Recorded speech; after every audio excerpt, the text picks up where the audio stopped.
Hello friends, आपका बहुत बहुत स्वागत है हमारे यूट्यूब चैनल में। अब मौसम बदल रहा है और ठंड के मौसम ने भी दस्तक देनी शुरू कर दी है। ऐसे में छोटे बच्चे और शिशुओं को सर्दी जुकाम होने का खतरा बना रहता है।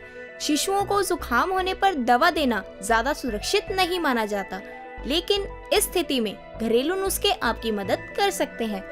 बच्चों की इम्यूनिटी बहुत ज्यादा कमजोर होती है और इसलिए उन्हें आसानी से खांसी जुकाम पकड़ लेता है, लेकिन ऐसी स्थिति में घबराने की जरूरत बिल्कुल भी नहीं है। कुछ आसान घरेलू नुस्खों की मदद से आप अपने बच्चे को जुकाम खांसी से बचा सकते हैं। नंबर 1, गरारे करवाएं।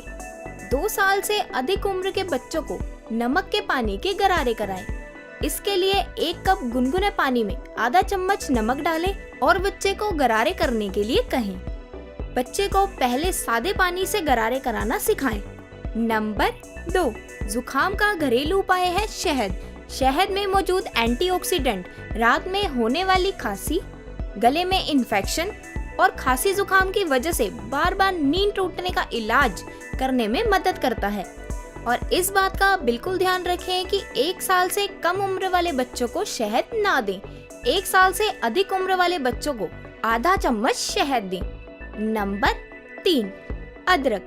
खांसी जुकाम और कफ के इलाज में अदरक काफी फायदेमंद है।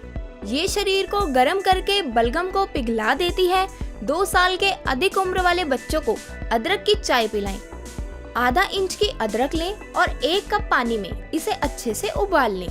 इसके बाद पानी को छान लें और उसमें आधा चम्मच नींबू का रस और साथ ही 1 चम्मच शहद मिलाएं। इसे गुनगुना होने पर बच्चे को पिला दें। तो उम्मीद करती हूँ कि मेरी आज की जानकारी आपको पसंद आई होगी। तो इस वीडियो को लाइक करें, शेयर करें और चैनल को सब्सक्राइब करना बिल्कुल भी ना भूलें। फिर मिलूंगी एक नई जानकारी के साथ। तब तक के लिए नमस्कार।